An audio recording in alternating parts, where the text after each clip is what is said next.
Mark, are you there?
Okay, Nicole, go ahead and talk.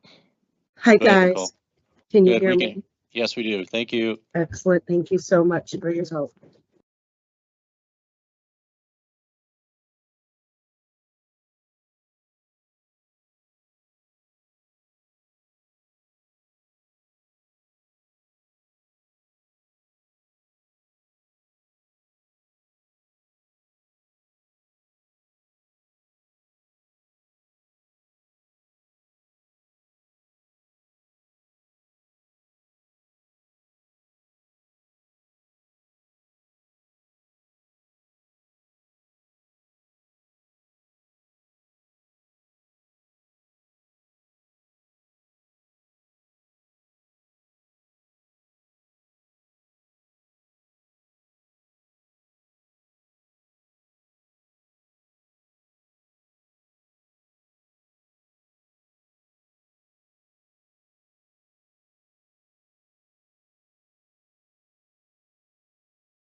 Okay, Lauren, can you speak?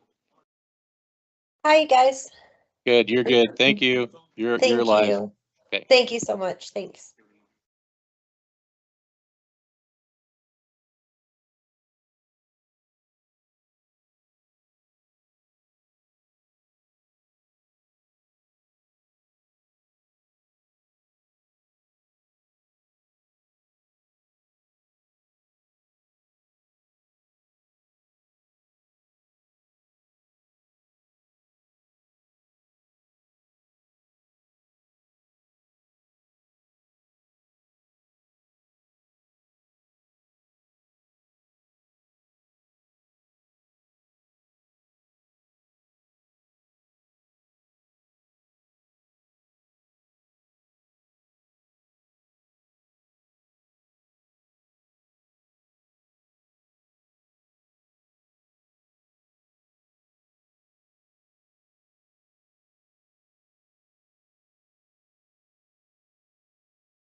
Can you hear me?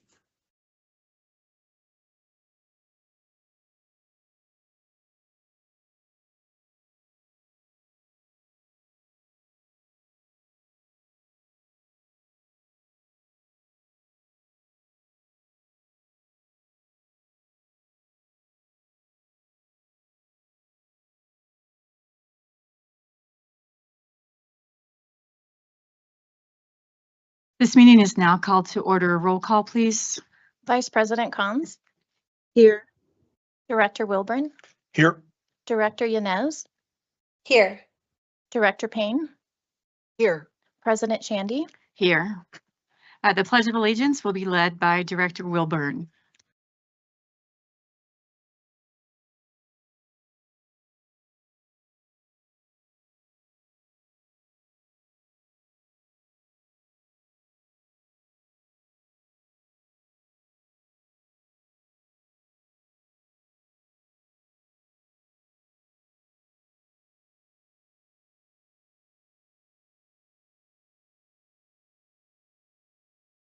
Welcome to our Board of Education meeting tonight, and thank you for your patience getting started a little bit late. It's a night where we have many sick people and systems that aren't working as normally do. So thank you for your patience. We're excited to start our gathering by celebrating the outstanding faculty, staff, and students of D20. Their hard work deserves our recognition. So we encourage applause during this celebration time. So let's get started. Tonight we have Discovery Canyon Campus Elementary School, Discovery Canyon Campus Middle School, and Discovery Canyon Campus High School here for our board spotlight. Fun facts about DCC, the only pre-K through 12 public school IB continuum in the Northern Hemisphere. They have 7 extended learning opportunities intentionally built into their DCC campus, and they are IB for all. The elementary school, for 3 straight years in a row, they have scored 80% or higher on their SPF, and no other school has achieved this in the district. That's remarkable. Great job. Great job. I was looking at the wrong person. Middle school, they have earned the John Irwin Award for the last consecutive 6 years. Well done. Class of 2029 boys basketball team was our first ever to go undefeated in their 7th and 8th grade years and won the Impact Championship in 2024. Wow, that's awesome. High school, they are celebrating the 10th anniversary of their Thor Wars launch. Very cool.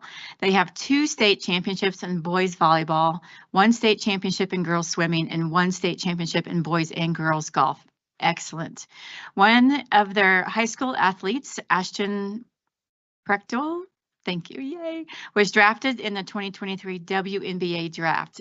And you'll have to tell us when you come up, like who she plays for now. I don't remember who she got drafted by.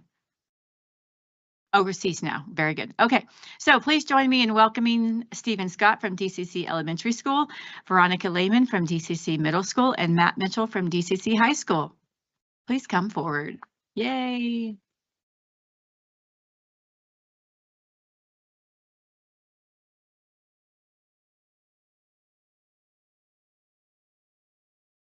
Hi guys. So we are very happy to be here tonight. Normally we would bring our children, but our children are currently at our K-12 part of Thor Wars. They're at our carnival, and we didn't want kids to have to pick and choose. So there are our students there.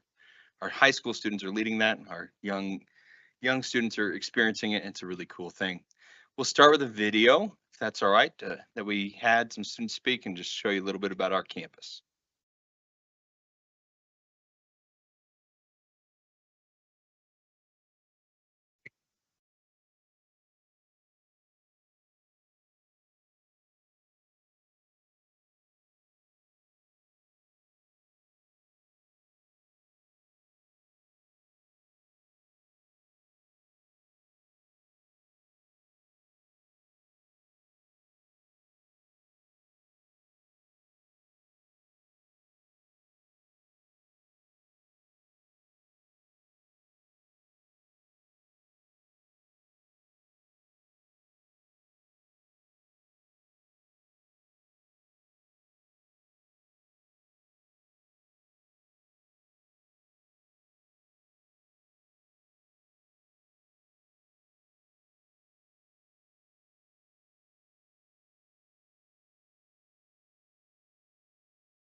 and nice to feel at home.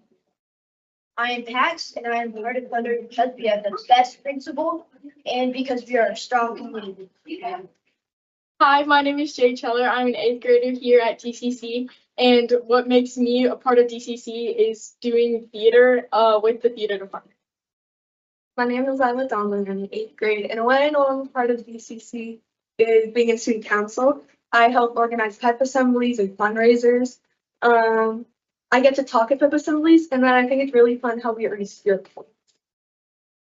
Hi, my name is Quinn. I am a senior at DCC, and I love being part of Thunder Country because it's given me a lot of things. It's given me community. It's given me family, people to look up to, people I can be role models for, and it's given me opportunities. It set me up a lot in my life. Before I came to high school, I was kind of, I don't know, like not sure what I want to do with my life, but it's given me a lot of opportunities and kind of pointed me in the right direction for what I'm going to do for the rest of my life. So, yeah. Hi, I'm Brindley, and I love being a part of Thunder Country because it is such a diverse community and we get to have so much fun. There's something for everyone here, and it just really incorporates everything with community. And I love that it's K through 12 because that just gets us integrated with all the grade levels and all the ages. And it just allows us to have so much fun as a whole school and bond and kind of just be able to experience our high school experience and allow the middle schoolers and elementary schoolers to experience theirs too. Hi, I'm Talon, and I'm proud to be part of the Thunder because we have amazing academic teachers and great extracurriculars, and best of all, we have the best principal in the district.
So we are the Thunder.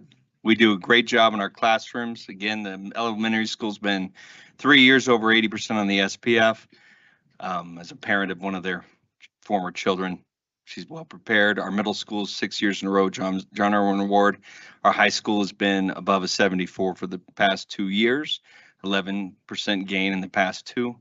Our kids are prepared for college. Our kids are prepared for experiences, and we highlight that video because we not only bring it every day in the classroom, but our kids have the opportunity to have great experiences and become well-rounded IB learners, and who are prepared for the world. Excellent hype video. Excellent. So very good. Thank you very much. Appreciate you being here on the carnival, and we'll try to do a different schedule next year so you're not having to choose. So thank you for being here. You were dismissed, and go be with your kids. Thank you all. Thank you.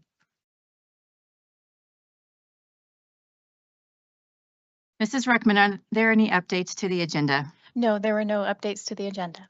Members of the board, are there any items you wish to move from the consent agenda? Are there any discussion items to be added to the agenda?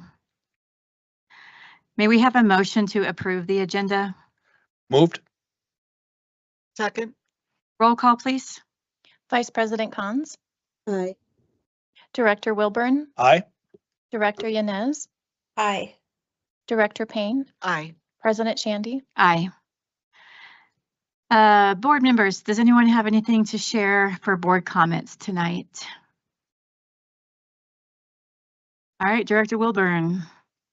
I do. I want to share an experience I had earlier today, and I hope this gets out far and wide. I had a great experience with a young man named Ryan Malloy, M-A-L-L-O-Y. Ryan is the owner of, let me make sure I get it right, Lawn IQ. So at our home, we live in western Colorado Springs, Northwest, and our yards, it's like 50-50 weeds, grass at this point. I wasn't happy. Had the same lawn care company for the last 5 or 6 or 7 years. Things seem to be getting progressively worse. So I decided it's time to make a change, jumped on the internet, let my fingers do the walking. Those of you who are old enough to know what that reference means. And called a couple different local contractors. One came this morning at 10 o'clock today. Young man named Ryan Malloy, and he brought an assistant with him, a helper. And he pulls up and we walk the grass, and I was very impressed with his knowledge of weeds and fescue and what nitrogen levels. I mean, all that stuff. He clearly knows his craft, and I ended up hiring him, and he's going to start taking care of our grass. So we got to talking, and he has all this technical knowledge. He's talking about things that it might as well be Greek, right? I don't know anything about nitrogen levels. And I asked him about his education. And he said, well, I'm a District 20 graduate. I graduated from Pine Creek. I said, really? He said, yeah. And we got to talking, and this is a young man who he graduated. I'm going to read his bio that he knows I'm doing this. Hopefully he's watching right now. But this is a young man who graduated D20 K through 12 and made the decision, rather than going to college or university and dropping $120,000, which is, I'm not speaking against that, but it isn't for everybody, decided I'm going to learn a trade. Became an apprentice working for a lawn care company and learned the trade, and then decided, okay, I'm going to purchase the tools of the trade that I need, become an entrepreneur, hang up my own shingle, and make my own way in the world. And he's doing it very successfully. He pulled up to my house this morning in a Ford F-350 quad cab, pulling a trailer with one of those 4-door Razor $50,000. This is a significant investment, right? But that's what he needs to get out into different ranches and spray his stuff. And he's doing very well. And he brought a helper with him, so he's got a payroll, right? He's got an employee, and he's just making his way in the world. So Ryan Malloy, I went to Mountain View Elementary School, then to Challenger Middle School before graduating Pine Creek High School in 2005. I started Lawn IQ in 2021 after spending 18 years working with a great family-owned business in Colorado Springs. Always my biggest goal to be self-employed, and I was lucky enough to have great mentors. I now have a beautiful family with 2 little boys, and we moved into D20 to give our boys the same opportunities we had. Our oldest now attends kindergarten at Encompass Heights. So this is a young man, I'm guessing he's early 30s or something like that, that just rolled up his sleeves and said, I'm going to find a way to do it. And he had the foundation to grow in accounting, to grow in marketing, to grow in learning his trade, to figure out how to do all these things. That was all put in him in D20 schools. And I so appreciated that young man and his story. And I hope that warms the heart of everybody in our district that my kids all went to college. They all went to university. That was their path, isn't everybody's. And this is a young man who's doing very well in life, and he got started in kindergarten right here in D20. So ups to you, Ryan. I hope you're watching wherever my camera is, and I appreciate you. That's great testimony to what our great schools are doing as we celebrate our staff, faculty, and students right now. So Director Payne. Sure. You know, I'm so proud of our community, and sometimes life takes me across the country for different reasons, but it's funny responding to Utah that I had the opportunity to meet young people that had graduated from District 20 schools and that had experienced a tragic event there, but also felt like their mindset and knowledge that they learned here helped them get through that. And so it is really nice to see, like, there's this 1 degree of separation that we find. And in light of that, Ginger and I had the opportunity this week to go, if you're going to talk about it, but I thought it was just a great opportunity because it just reminded me that we needed to go watch and experience a lockdown drill here and how we prepare for those things and how we do it in a way that young people feel safe, but they understand the process. And our teachers and our everybody at the school did just such a fabulous job. I don't know if you want to weigh in, Ginger, but oh, you are? Okay, so sorry about that. I just wanted to say it really inspired me because I do think we do it really well. And it just reminded me by going and experiencing it firsthand. It's something that we should all remind ourselves periodically because we never know when we might be faced in that situation. So. Very good. Thank you all. All right, Superintendent Haberer, your update. Yes, so great happens here in D20, and we have several celebrations, and I'll make some connections to our strategic plan as well.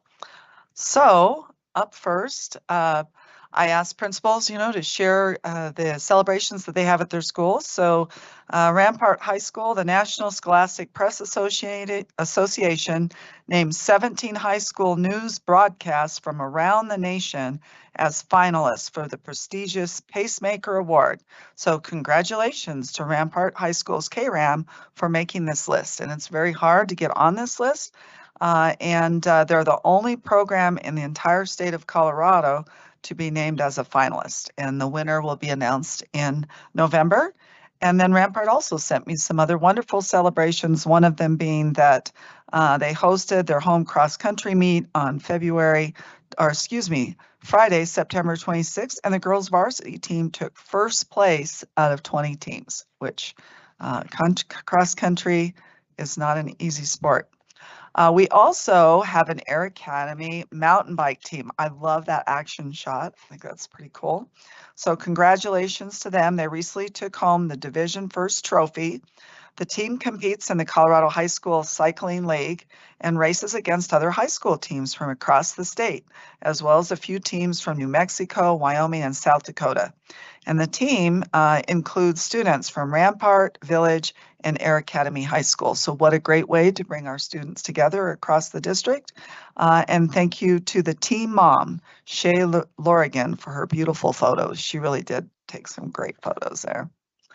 Extra Yard for Teachers Award. 3 Academy District 20 teachers have been selected as recipients of the Extra Yard for Teachers Award, a recognition presented by the U.S. Air Force Academy, athletes in partnerships with the College Football Playoff Foundation. And it's out of more than 600 nominations submitted by parents, students, and community members across the Pikes Peak region. Just 12 educators were chosen to receive this honor, with 5 of those being represented by D20. So congratulations to Eric Coram from Discovery Canyon Elementary School, Andrew Steck from Legacy Peak Elementary School, Teresa Schwecker from Antelope Trails Elementary, Tim Brubaker from Academy Endeavor Elementary School, and Nan Hargett from Douglas Valley Elementary School. So each of those teachers got a $1,000 check to purchase classroom supplies, really supporting the innovative ideas that they're doing in their classrooms. As you know, we hosted a Board of Education candidate forum where each of the 7 candidates had an opportunity to share their vision for public education. And a huge thank you to the communications team. They did a wonderful job setting this up. As you know, it was live streamed, and there is a recording available on the district's YouTube channel. If anybody who didn't get to see it wants to watch it, they can. And again, a huge thank you to Matt Meister from Fox 21. He really did a fabulous job hosting that event. I had a chance to go to the Pine Creek High School football game. It was a perfect night with the weather. Got to see good football action against Cherry. I want to say Cherry Creek, but then Karina reminded me there's only one creek, and that's Pine Creek. So they've just been calling that school Cherry So I know. The trombone danger zone, which we also got to see in action at the staff rally, did their wonderful presentation, and the high school marching band was there, and they really did a fabulous job. So it was a wonderful night. Also had a chance to go to Discovery Canyon campus, their fall play, which was Something Rotten, and it's a take on Shakespeare. And it was wonderful. Director Amy Keating, a huge shout out to her for a wonderful performance from her students. Air Academy High School, we're rolling. We brought staff members together to start brainstorming on what are some of the features that they think are important for the new Air Academy High School build. So Nunn Construction was there, and so is HCM Architects. So it's super exciting to be started on that project. Mountain View Elementary School honored staff by having a day for students to dress up as their favorite teacher, and Graham Odell dressed up like Officer Patrick Gruruder. He looks ready for action there, who is a school resource officer at Mountain View. We are spotlighting the great work from special education, and one thing that we really celebrated as a district was the huge growth that we saw with our special education students who have IEPs with CMAS. And so CMAS English, Arts, and Math with the median growth percentiles of 49 and 48. And 50 means that students are growing at least 1 year for 1 year of instruction. And when you consider that students who have IEPs often come in very far behind, that's really incredible that they grew as much as they did to get so close to that 50% which is again 1 year for 1 year of instruction approximately. And it really just reflects that continuous process. We put some good progress monitoring tools in place like IXL and the professional learning that we've been doing. We've really focused on special education. We've done extra PD with our para educators as well as our teachers, and just have ongoing trainings. So I'm just really proud of all of our teachers with special education, but very excited about the academic growth that we saw with our middle school students this past year. So also academic excellence, as you know, I visit schools, and I'm always taking walks with principals. We go into classrooms, and then we come out and we talk about what we saw, what were some of the strengths, and if you were to give feedback to that teacher, what might be some questions or wonders that you would have. So these are the schools that I went to between the last board meeting and this one. It was really fun at Mountain View. I got to sit with their 5th grade team as they were doing their PLC, and they were looking at data. As you can see, their computers are open, and they were talking specifically about which students needed special MTSS or differentiated support. And they were saying, okay, when we have their time where kids at a grade level get support from all the different teachers, which students were put into different groups based on the skills and the data that they see. So that was awesome to see this group in action. Just like me, Becky is going out to all the different schools and asking them about their budget and seeing what support they need. And she also does some work with junior achievement. So she was also at Mountain View Elementary School at 3rd grade doing a lesson on our city, which had to do with money choices and way to pay for things and how money really flows in a city and that it does not grow on trees, right? Rampart High School, I know, what a concept, right? Still trying to teach my sons that lesson. Rampart High School, got to see some kids in action in a math classroom where students actually get to be in groups and they problem solve together. They're given a problem. And what I like about this method is that it makes their visible learning because they're putting it up on a poster and you can actually see and hear the problem solving as it's happening, which is harder to do when students are kind of, hovering over a piece of paper. And then it was also National Hispanic Heritage Month. So it's super fun. They were playing loud music, wonderful Latin American music, and inviting students to dance in the square, as you can see down below. And if you did, you got some candy. I was almost brave enough to do it, but I just couldn't quite get myself to do it. I went to Discovery Canyon, which was really fun, and that is a parent at Discovery Canyon, Namenja Pesovic, and the two of us had a chance to listen to, you can see over on the right, they were redesigning emergency rooms and what would be the best way. Where would you put the nurses station? Where would you put, the X-ray facility and all of that? And really talking about flow of patients. And it was awesome. The students did a great job. And part of it too is talking about new innovation. So it's fascinating to hear all the new innovation that's happening with the medical profession. So I definitely learned a lot. And I'm hoping to get to go back and next time they do presentations.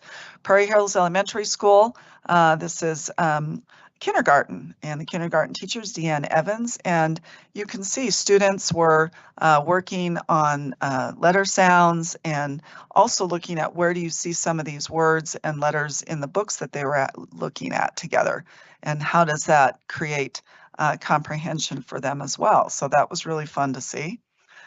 Village Middle School, our new principal, Mike Wador, is just knocking it out of the park. The student I'm sitting with there, he is an accomplished pianist. He totally plays by ear, and he can sit down and say he can hear something and play it, which I think is amazing. Like, I have to look at every note to be able to play.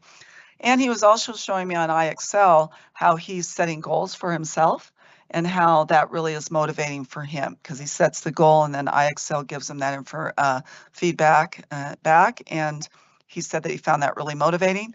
And I couldn't pass up the parachute opportunity. Kids were giving each other affirmations, and then we got to shake the parachute afterwards, which was super fun. I had a chance to go to the superintendent conference at CASE, and every time I go, I end up just connecting with colleagues and speakers. I had a chance to talk to a parent actually who was one of the business partners there about her experience at Chinook Trail Elementary. She loves it there and just really had a great affirmations of the great work they're doing, and had some good suggestions as well for district level things. So I always take away good information from the people I meet and the connections I make, and they did a great job of doing legal and legislative updates. And a huge, huge thank you to all the folks who put together this military resource night. We had over 500 people that flowed through here. When I started, there was hardly one in there, and I see Megan back there. Thank you so much. What you guys did was amazing. And within, I don't know, what was it, a half an hour, it was wall-to-wall people. And the event was sponsored by our military and family life counselors. And they, as you know, provide valuable support to D20 schools. And we had 27 vendors there, which included the Red Cross, which generously gave away 108 coats to military children. The Shake Shack provided burgers and ice cream, which I think was totally one of the hits of the night for people. And while Mission Barbecue, though, served up a delicious barbecue dinner. So I know there was a lot of, can you just stand up? Can we give Megan a hand for that? So Megan Garland Evelo, she does the life counseling as one of our school liaisons. Julie Hendrickson, Assistant Director of Counseling, and Andy Ruskin, and Monica Wilcox, who also works with our elementary schools from the military counseling department. That you guys, and Andy, thank you to you. Let's give Andy a hand. She's here. You guys just did a fabulous job. And I visited with different military families, and I just heard such positive comments. I said, well, how was your transition to D20? And they couldn't say enough about how quickly they were contacted. They were invited in by principals, and that just immediately they felt part of the D20 family. So that was, and they loved the opportunity to be with other families besides just the families in their schools. So that was a great event. I think we decided we're gonna have to look at a gym next year because it got pretty packed there in the atrium. All right, there it goes. We had our first business partner roundtable, and it was awesome. As you can see, there's Glenn he was sharing about, we had a lively discussion. Every teacher gave a presentation about their program. We had Jonathan Bluff from DC High School who talked about engineering. and what his program was doing. Mitch Burke did the biomedical program. And I'm going to ask each one of those to come to a soup update over the years, over this next year, to do a presentation. They were amazing, and I think it would be really good for the board and our community to hear about the wonderful work that they're doing with our students. Steve Erickson from Pine Creek talked about his computer science program, and Tiffany Davis talked about at Pine Creek her multimedia program. And it was interesting with hers. We even started talking about what's the role of AI with media production, and you can see Glenn there is just really talking about how businesses, how they're using AI, and we just had these wonderful conversations. I can't wait for our next one. And we also had 2 students there, and one of their feedback that I thought was really important was they said, you know, you guys, you need to start talking about careers early. They said elementary, you know, middle school students, they need to be thinking about their careers early. And I thought that was really interesting coming from students, because we've been saying that, but our students are realizing that as well. So I'm thankful that we have Portrait of the Graduate and all the great work we're doing there with that. Our engagement meetings were also were awesome. Again, Jolynn, thank you. It's just like you just like the main show all the way through this month, pretty much. But she did a fabulous job talking about our performance framework, our strategic plan, and just like the board asked for, you know, we started that rough draft of the parent right and responsibility in our groups. So we've asked every single one of our stakeholder groups to give us feedback on it. And it has been amazing. We have gotten so much really good feedback. Took the students were really the ones we said for a while that had the best feedback. They were really focused on, you know, for the safety part, that we needed to add some mental health mention of those kind of services in there, which I thought they were pretty passionate about that, which I appreciated. But then the classified staff, like they just like knocked it out of the park. They had so many great suggestions because they have parents and community members and they hear the questions, and especially, you know, the parent responsibility part, they just had some good suggestions. So Mark's team took notes on that. They also had a QR code where they could give us more information about it.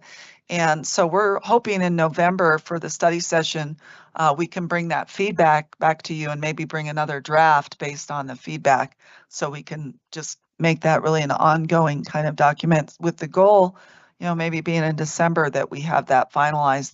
We've been telling them that we're looking at putting the parent right and responsibility in the handbook, so it's part of what's signed. And we've had classified staff and teachers that both said, well, put that at the very beginning and then go into the staff handbook, because it's so important to be outlining that for our parents. So it was really very, very helpful. Just wanted you guys to know, you know, it's really important for our stakeholder groups to know why we have the groups, and again, to share important district initiatives, receive feedback related to strategic plan or any of the significant topic. And it says identified by the district, but for 2 years we've been asking for what are the topics that they, you know, want to cover, and it's usually, you know, budget, safety, certainly student achievement. So we focused on student achievement this time, and we also talked about some of the collective agreements and norms that we have for those meetings. Had a chance under community connectedness. It's important for me to be out and connecting with our community. I'm a board member on the Pikes Peak Workforce Center, so I went to their meeting, and it was really exciting to hear they're putting together a cohort of bringing businesses together to see how can we better connect with schools, both the colleges and well as the district, you know, level schools. And I offered to, you know, if you want to host something, one of those cohorts here, let me know, and we can maybe partner with them. I was also invited to go to by Ann Caesar to go to the UC Health, had a Caring for Our Community open house, and that was really good. They talked about they're one of the only programs in the state, and maybe even close in the nation. They were the first to come up with philanthropic donations for EMTs and the fire department to actually carry blood with them to, like, a you know, a car accident, and they just, I think they said the number of lives that they saved just because they had blood with them. But they were also concerned with, you know, the state and the city for that matter, having some budget constraints, how would they be able to continue that program? But they had other states visiting their program, and I think they said LA now wants to do a full program like that after seeing the wonderful statistics they had. So, and as you know, UC Health is one of the hospitals that are located right here in our district. So it was fun. I made some good connections with some of our legislators who were there. So I'm glad that I went. And here is the lockdown that we were talking about. We did at Chinook Trail, and I was so impressed. So really kudos, Rich, to you and your team. We called the lockdown, and then we literally went to every room. And Rich had the same. What did you say again every time? This is law enforcement, or? Yeah. Yeah. Yeah. But I mean, we went into classrooms, and in the dark, the kids were quiet. They were in different areas based on where that would be most safe for them. It just was so smooth. So I know you've done a lot of training, and kudos to the principal there too, as far as the work that she's done with her kids. And it was great to see that. And I look forward to going to an elementary and a high school and seeing how that goes. But such an important, and I also appreciate the way that you, Rich, and the security team really standardized those trainings across all schools. That's been huge, and you could see the outcome of that, which was really great to see, because safety, as you know, is one of our top concerns here in D20. And that's it. That's my soup update. Thank you. Awesome. All right, we need a motion to approve the consent agenda as posted. Moved. Second. Roll call, please. Vice President Cons, Aye. Director Wilburn, Aye. Director Yanez, Aye. Director Payne, Aye. President Shandy. Aye. All right, there are 10 people watching the live view stream right now. We're going to take a 10-minute break, and we will be back to begin the business section of our meeting.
get here until public.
One minute.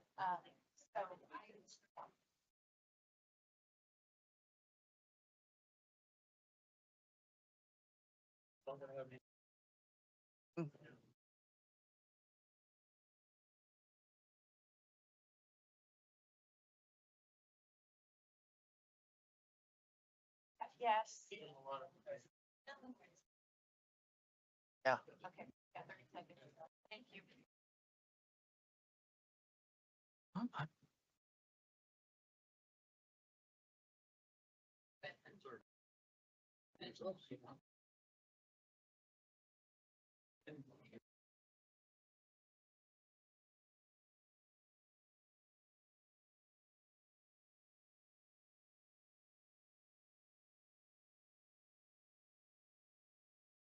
All right, welcome back. Thank you so much. It's always incredibly inspiring to begin our meeting by celebrating the hard work and achievements of our D20 students, faculty, and staff.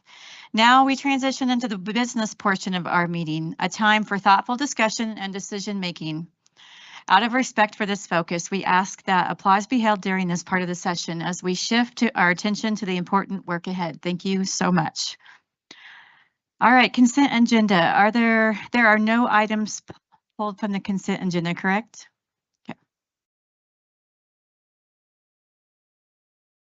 That brings us to written reports. Annual monitoring report for executive limitations, policy 2.1, treatment of students.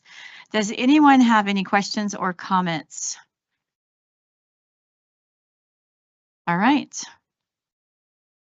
Is the superintendent's interpretation of the policy reasonable? Is there sufficient evidence to determine compliance for each section?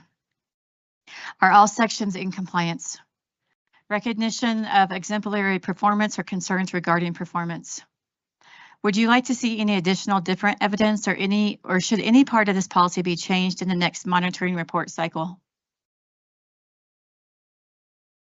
Do you see evidence which is extraneous or no longer necessary? Okay.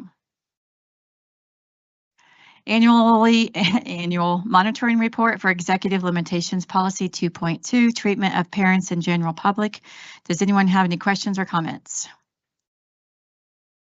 Is the superintendent's interpretation of the policy reasonable? Is there sufficient evidence to determine compliance for each section? Are all sections in compliance?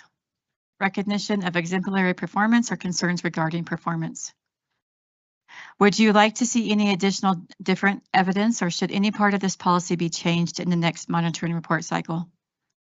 Do you see any evidence which is extraneous or no longer necessary?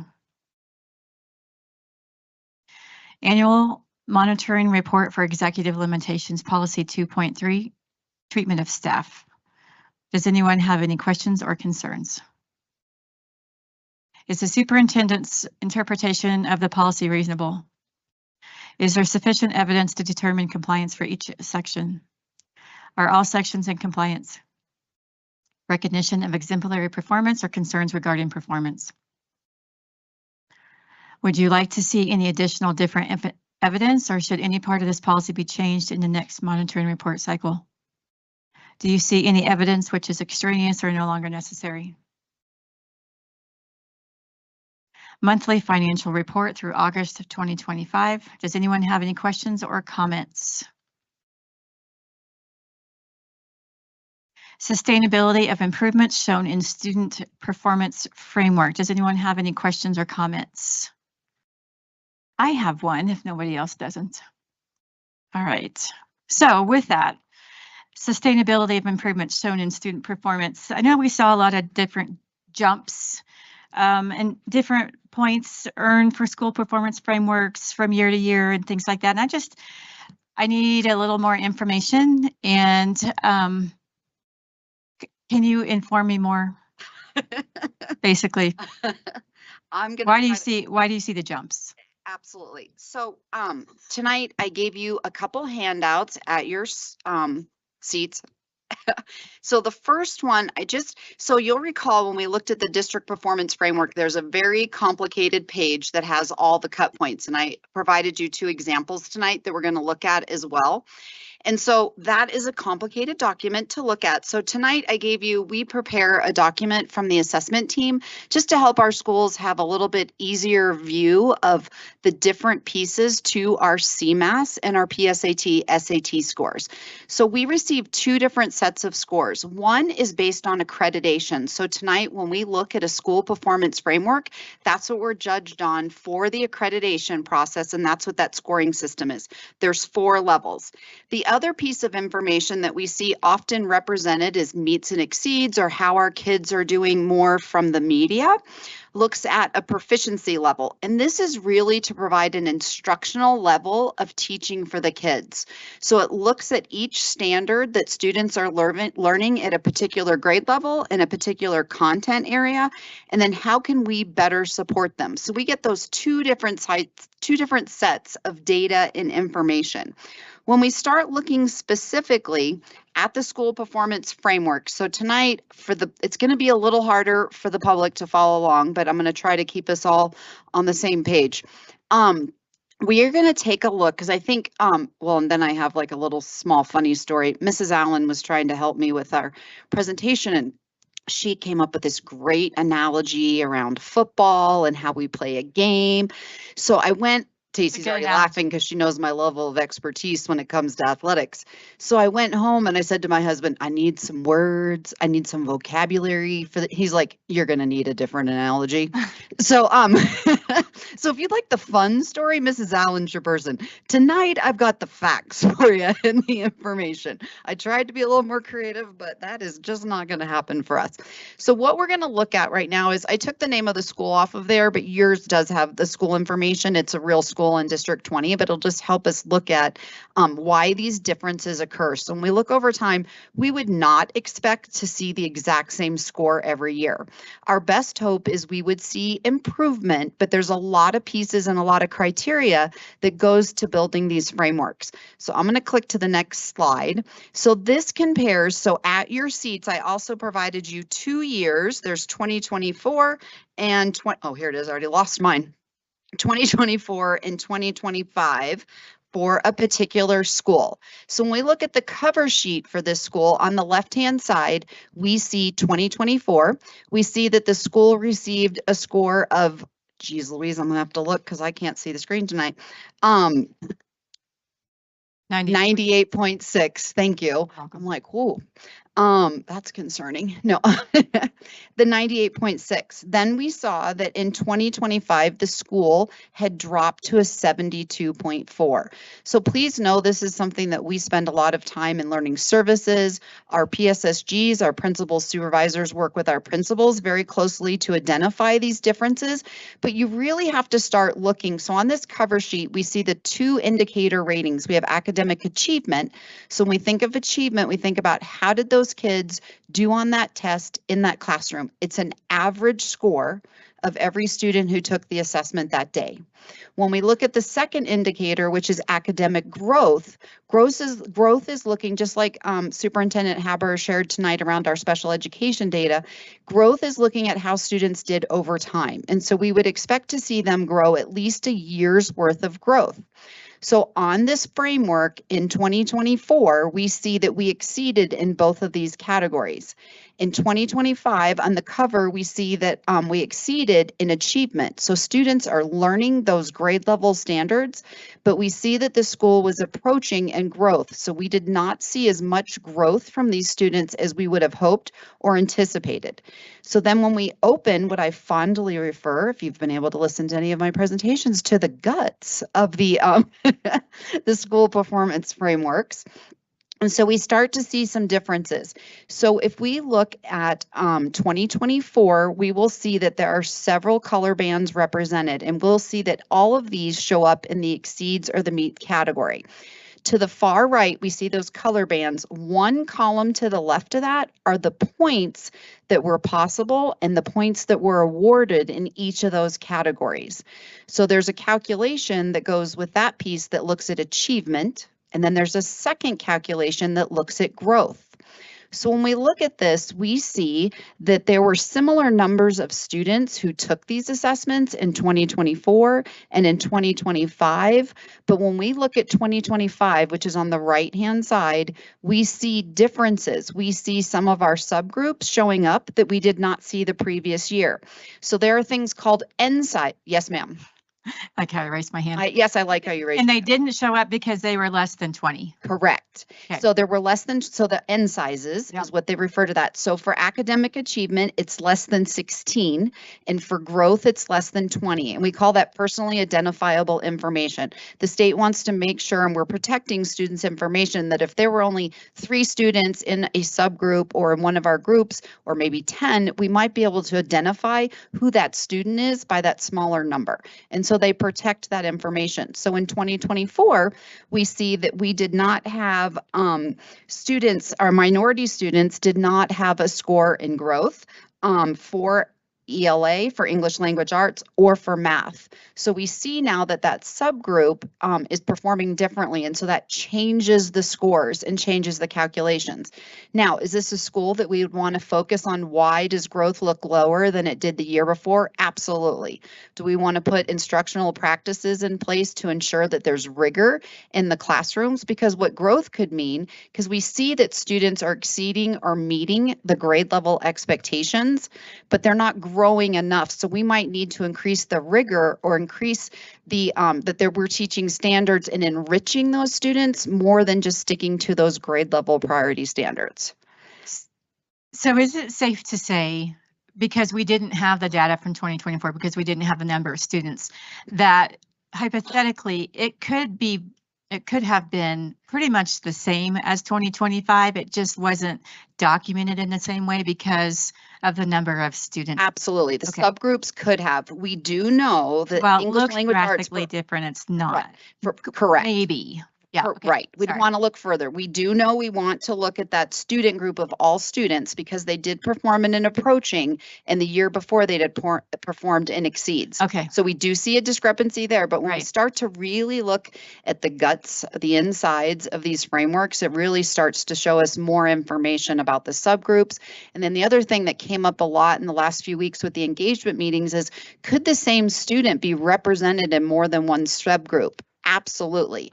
I Okay. could be a student who's on free and reduced lunch. I could be a student who's on an individual education plan.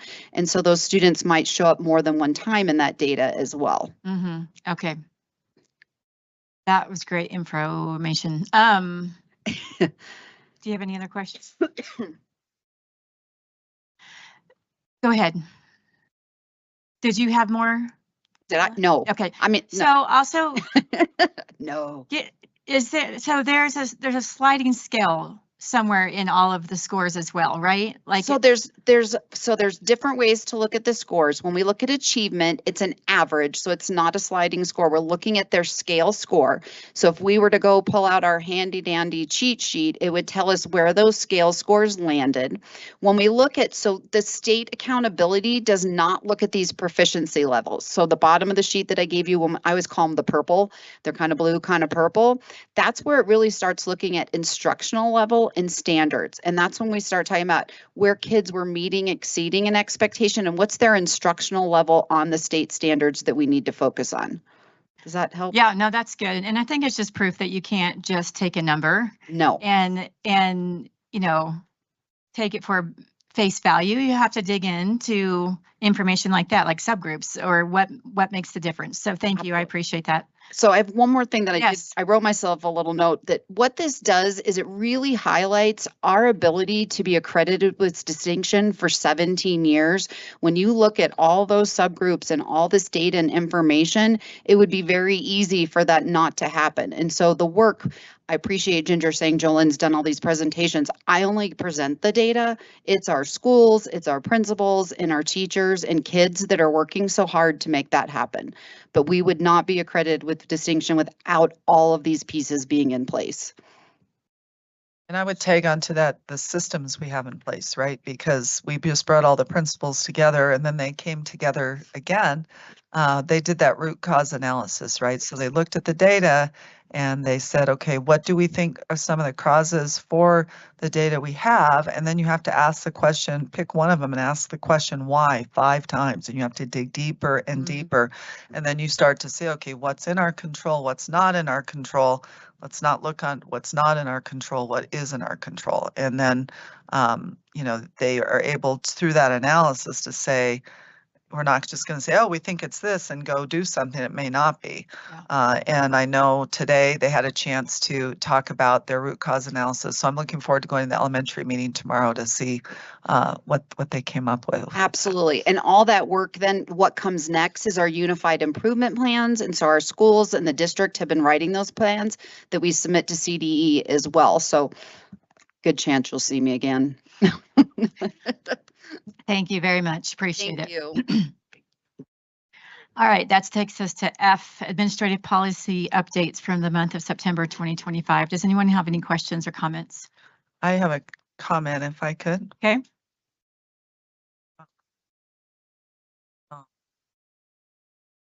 Okay, go ahead.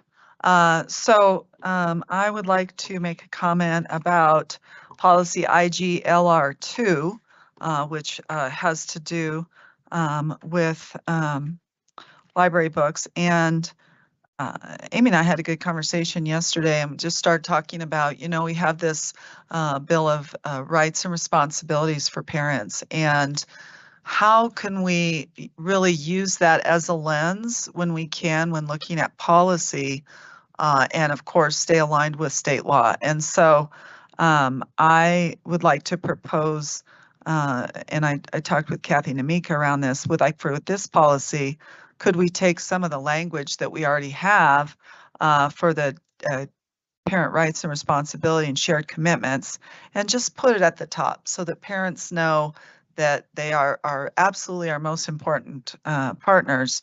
And what the beginning of this says, and it wouldn't have to be word for word, but I thought if we could, we'll probably take this back to our PRC process and add some of this language. Because what it says in the beginning of ours is, in Academy District 20, we are committed to honoring the rights of parents and promoting parental involvement in the district. We believe parents and guardians are the student's first teacher, and that parents and their guardians have the utmost and first priority in terms of leading their students' educational journey. And so I think we'll take a stab at that. I just thought about your suggestion and I just started considering that and thought, yeah, we should, wherever we can, you know, just keep enhancing that important commitment that we have to our parents as partners in their child's education. So that's there to look at, but we'll take it back and put it through the process to add some of that language. I appreciate that. And did you say the specific policy or just in general? Yeah, it would be right at the beginning of the policy of IGLR2. IJLR. IJ. Yeah, very good. Thank you so much. I think it's important as we made that resolution and we're making the parent rights and responsibilities. So wonderful. Thank you so much for that listening conversation. All right, presentations, 2025 Delegate Assembly and Legislative Resolution discussion. I just wanted to give you guys a quick update on, you know, there were a handful of things that we voted on, and I thought that there was one thing that in particular, let me find the right page here, that was really interesting was a district proposed to pull out all of their alternate education campuses from their overall performance rating and things like that, you know, and in their, you know, in their argument for it, it was, here we are, you know, trying to include these flexible online programs, hybrid education, personalized programs, drop-in centers, things like that, and the benefits of those, but they felt like they're being penalized for doing that because, you know, those scores are typically lower or whatever. So they had asked if we could pass where those campuses would be pulled out. I thought that was a really interesting conversation that could also impact us. The measure did not, it failed, but I thought it was just something to think about for future too. It's like, would that do us well and our students well, or not really? Is that something we want to, you know, to bring up in the future or not? But so that was really the biggest one. There was one honoring local control on new charter school application appeals to State Board of Education. That one did pass.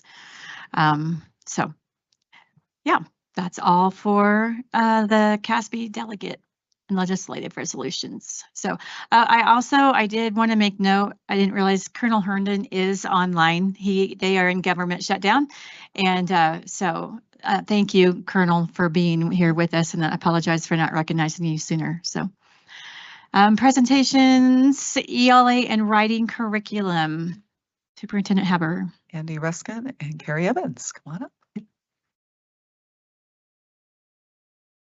Good evening. Thanks always for the opportunity to talk about literacy in District 20. Tonight we just have an update for you concerning in particular writing, but of course literacy in general. To start, gotta push the button. There we go. So a little background. Last year, I think you're all aware, we did a book study as a district, Results Now 2.0 by Dr. Mike Schmoker. And a part of that book study really highlighted and confirmed for us just the importance of writing. And the slide demonstrates or has down some of those bullet points of why writing is so important in our K-12 education. And through that book study and the discussion and the goals that we have for the district, we really landed on this goal of ensuring that all of our students write 40 minutes a day, every day. So that is the goal that we're working from. And as you can probably imagine, writing 40 minutes a day looks very different from kindergarten through 12th grade. That said, it's still a really important activity for all ages and grades. So we like to highlight or take this moment to highlight just this idea that really in our elementary schools, to frame this instruction a little more, that most of the focus is on learning how to write, learning to write well, starting right from letter formation to paragraph construction and so on. And then as we move into secondary, just like with reading, right, there's a little shift and it's more of writing to learn. So as our secondary students write, it's really to struggle with their content or, you know, think more complex and apply the content that they're learning. Through that writing process, they learn even more about the content that they are involved in. So with that, I'm going to share just from our different levels, elementary, middle, and high, some of the resources that we use and the practices that are in place. And it's just good to have that idea behind you. When we talk from kindergarten through 12, you'll see a shift in even the resources and practices. All right, so again, that foundation, that goal is to have 40 minutes a day of writing K-12. And we'll start with just the elementary school. So on the left, you'll notice the resources that are found throughout our schools. Many schools use the same resources, some use different.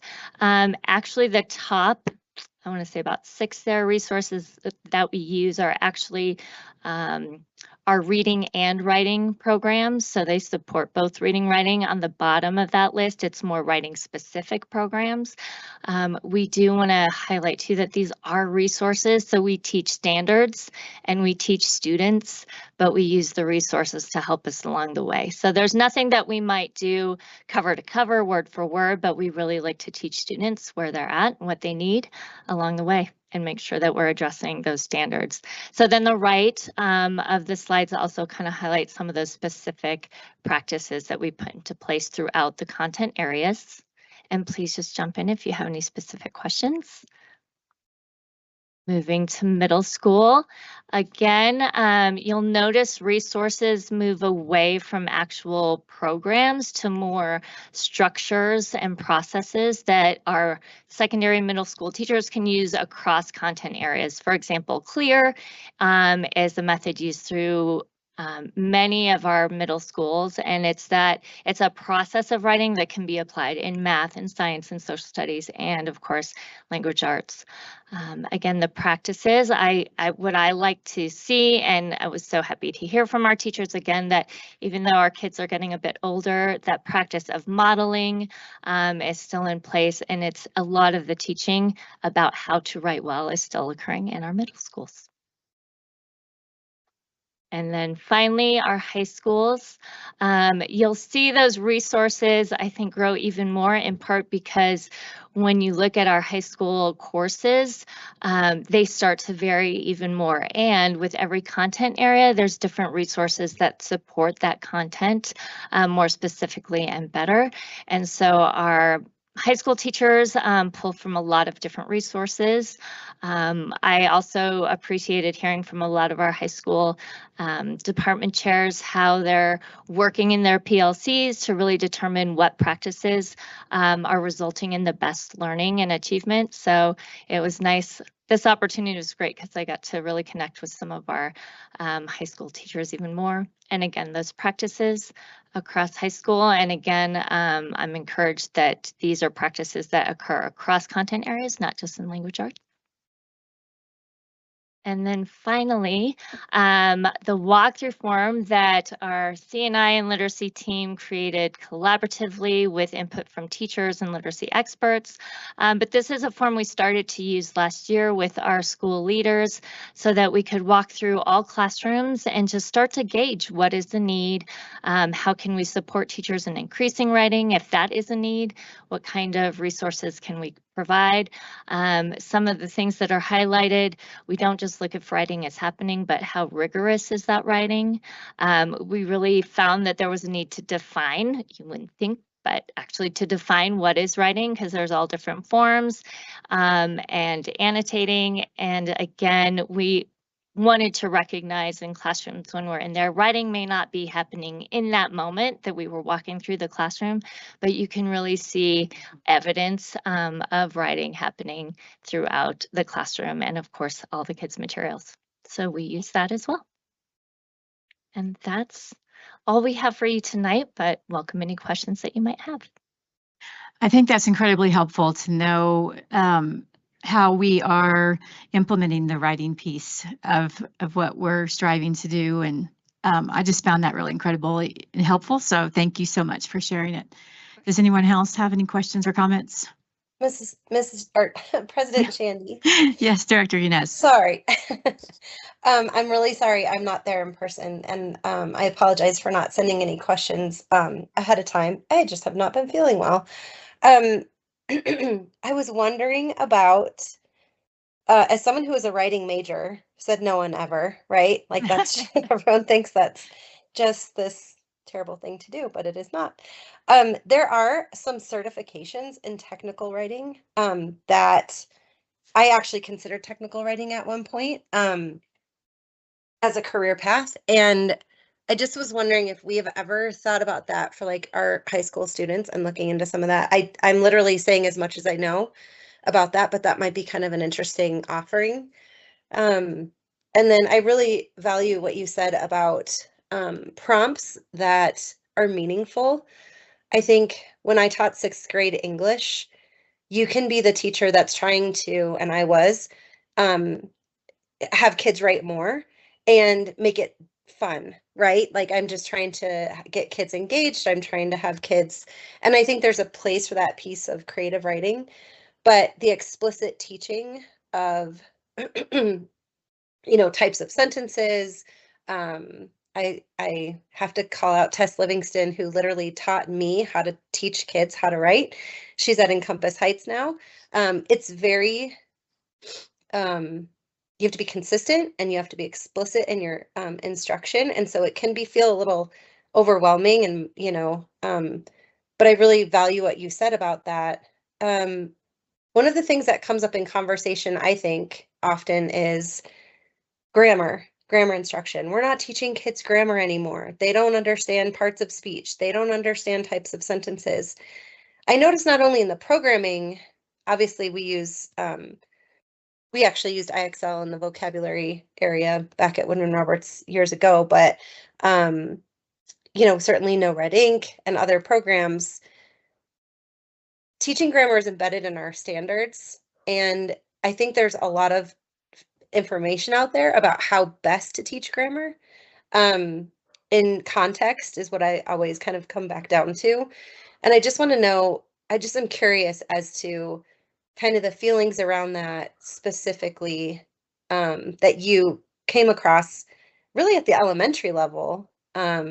We continue building the layers of that onion, but what did you see at the elementary level and like kind of the state of the union on that piece?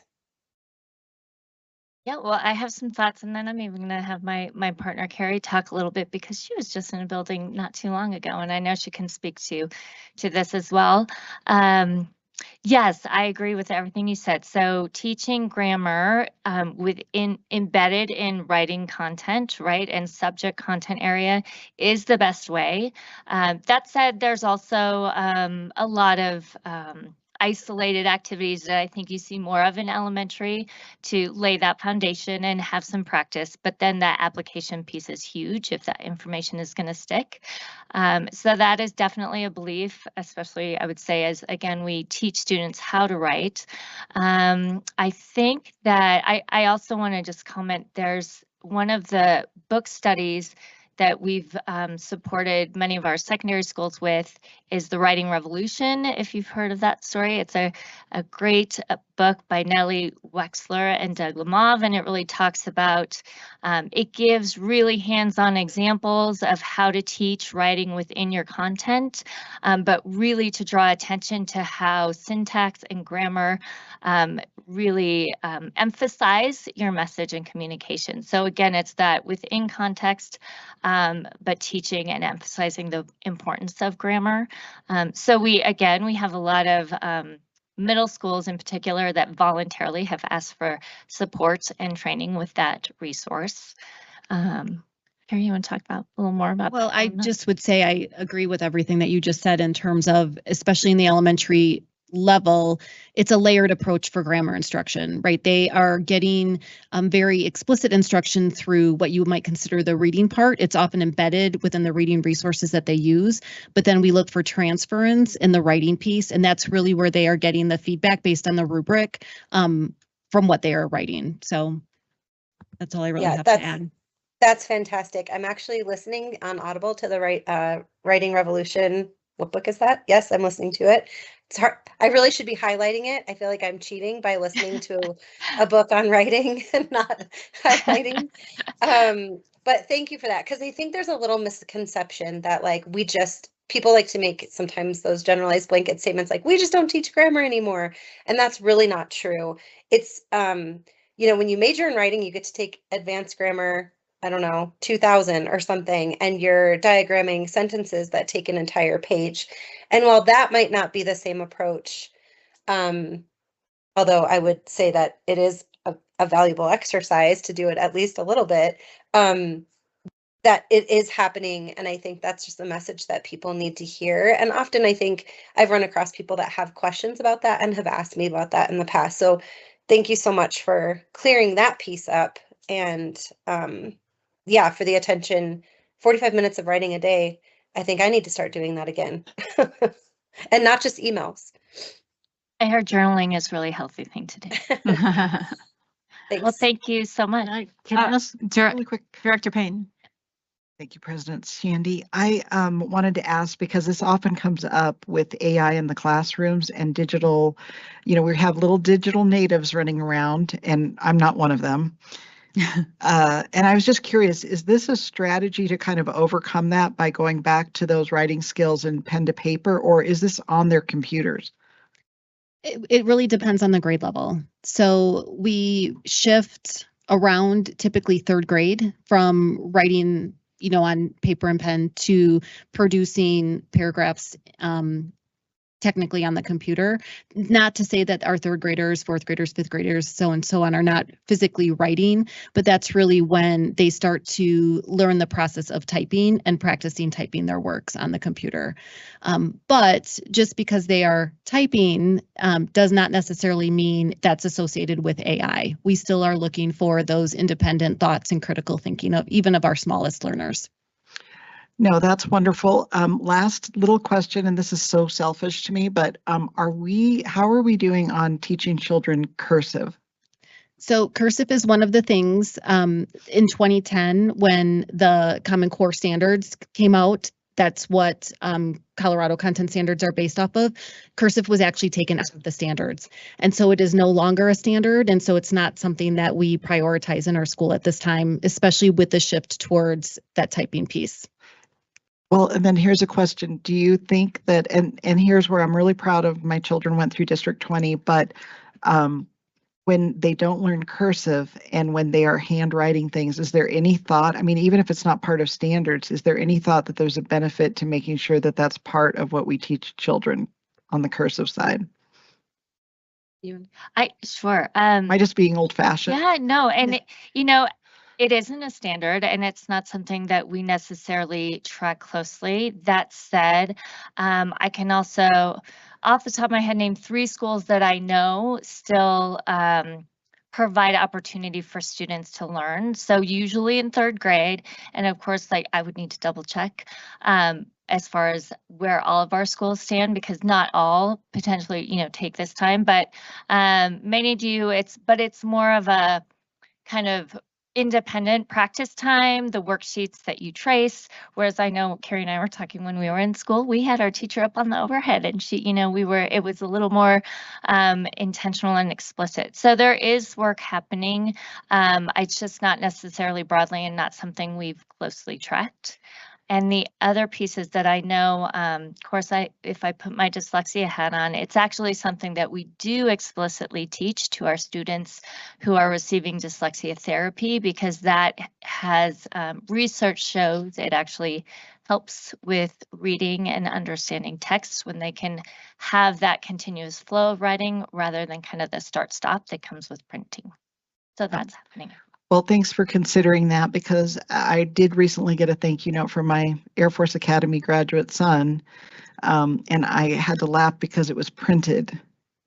And it just reminds me, my girls probably took more attention to learning cursive, maybe because they were interested. And I do feel like that's a skill set that reflects on you for the rest of your life. So anyway, it's just a thought. So not a testing, but old-fashioned thought. No, it's good. Thank you. All right. Thank you, ladies.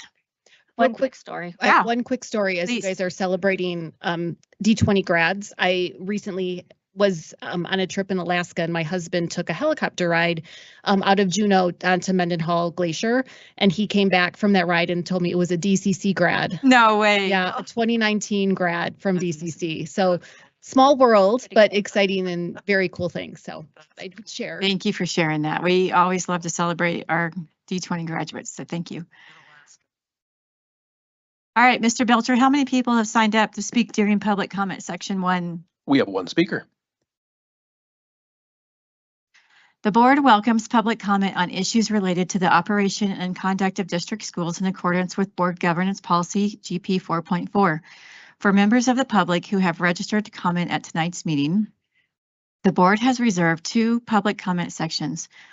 The first public comment section is for individuals who are speaking on specific agenda items and ASD 20 students. ASD 20 students will be called first, after which individuals will be called in the order that they appear on the sign-up sheet. The second public comment section is for individuals who wish to speak on a general topic not on the agenda. Individuals will be called in the order that they appear on the sign-up sheet. Each individual speaker will be limited to 2 minutes of comment. Individual speakers may not cede their time to other speakers. Please keep in mind that students often attend board meetings. Speakers' remarks, therefore, should be suitable for an audience that includes kindergarten through 12th grade students. Out of respect for all speakers, please refrain from cheering, clapping, snapping, or speaking out during public comment. The board president will recognize each speaker and may interrupt, warn, or terminate a speaker's statement that is unrelated to the operations or conduct of the school district or disruptive to an orderly, civil, and/or productive meeting. Examples of comments that may be disruptive to an orderly, civil, and productive meeting include obscenities or profanities, comments that constitute harassment on the basis of one or more protected classes, and/or personal attacks against any individual that exceed permissible criticism of school operations or personnel in their professional capacity. Finally, as a reminder to all present, the board and staff generally do not respond to public comment. This is our opportunity to hear from students, parents, and patrons. The board may discuss public comments later in the agenda or on future agendas. Our first speaker is Mr. Eddie Waldrop.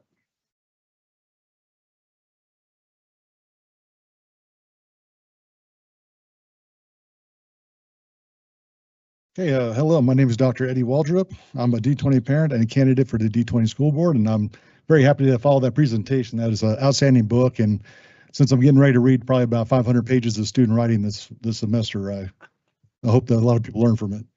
I am in favor of the current code of conduct and decorum for the board, and hope that those codes of conduct are maintained.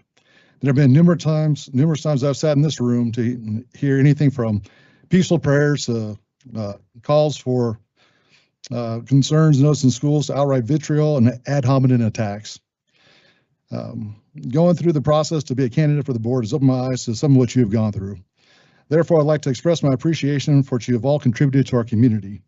Board President Shandy and Treasurer Wilburn, thank you, and I appreciate your commitment to the students and stakeholders, and know your continued service will be undertaken with fidelity and diligence. It's appreciated.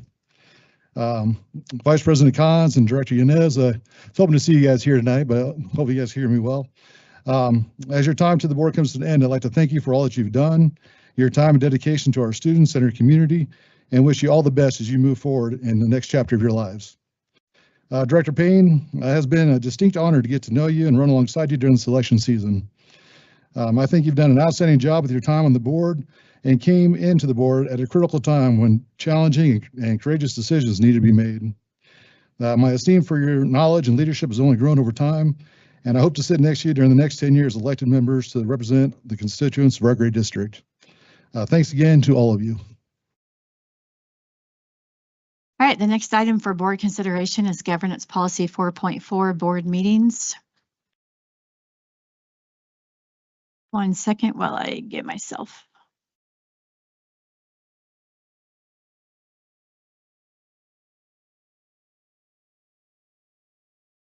All right, so some of the suggested language changes that you can see came from, I just want to give you all just a little bit of history and how came about putting this language in there. Is a conversation with legal counsel and whatnot, organic conversation, and I came to the point where I said to Superintendent Haber, I actually have no intention of stopping anyone from reading a book from our D20 library. And I think any book, any resource that belongs to D20, we should be proud of. And we should be able to read from those microphones. And if it's a problem, then maybe they don't belong in our district, is my perspective of it. So then the reaction from the legal attorney was like, well, are you willing to put that into your policy? And so that's why that proposal is here before you today, is to add some language to that sense of that reading from materials is not considered disruptive in the sense that there are materials, if you will. So I would love to have a conversation about what your thoughts on all of that. Do we want to add that to our policy? Yeah, thoughts.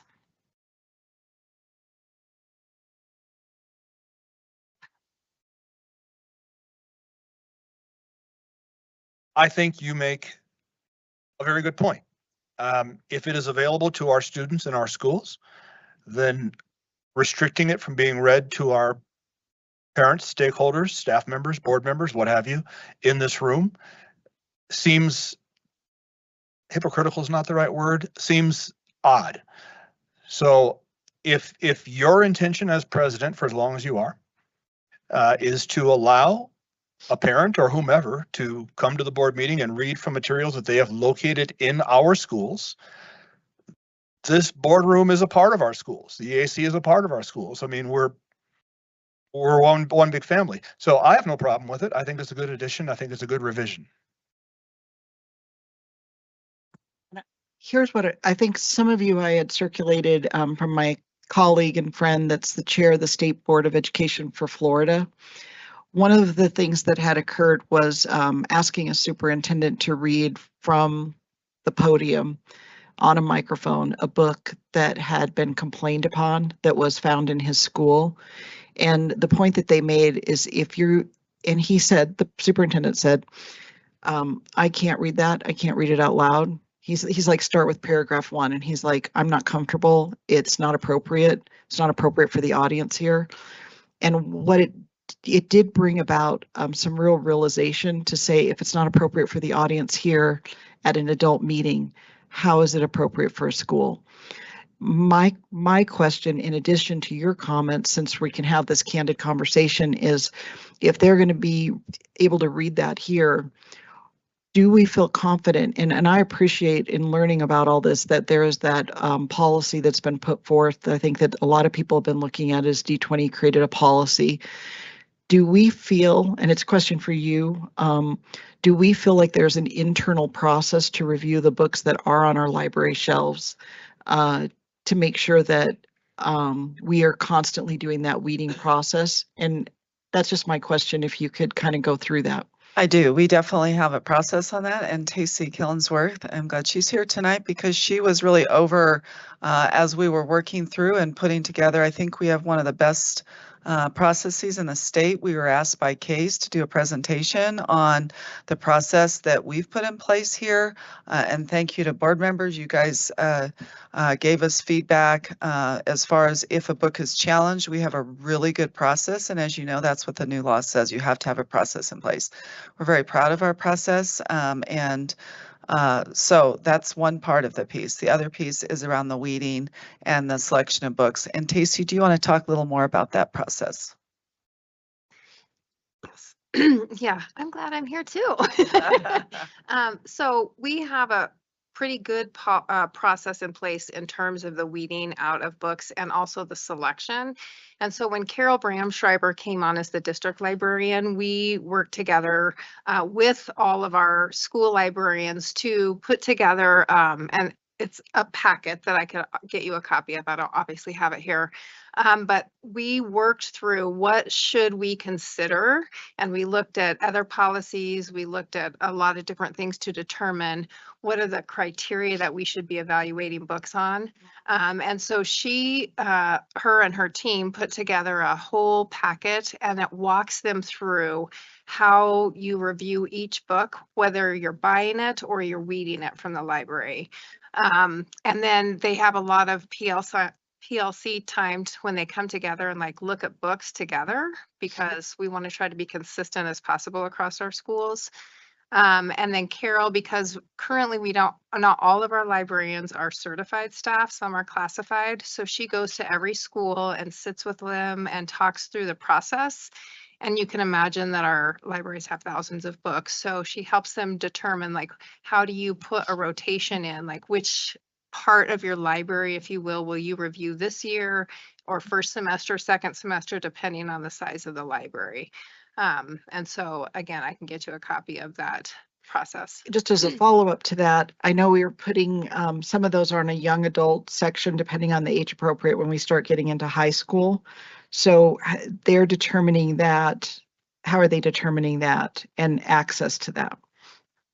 So same process, if you will, because the criteria outlines like however they're rated, if you will. And again, I don't have it in front of me, so I can't remember it by heart, but however they're rated, if it's for, like, they look at reviews from different publications, is it for 13 and above or 12 and younger? So they look at all of those things and make that determination. So some books that might be appropriate for a high school wouldn't be in an elementary and or a middle school, right? And then they have it in their library a space for that. I would not be able to speak specifically to every library. Well, and while I'm asking you that, I'm trying to pull it up. And of course, I'm fumbling. My fine motor skills have been lost in my frantic ability to try to pull it up.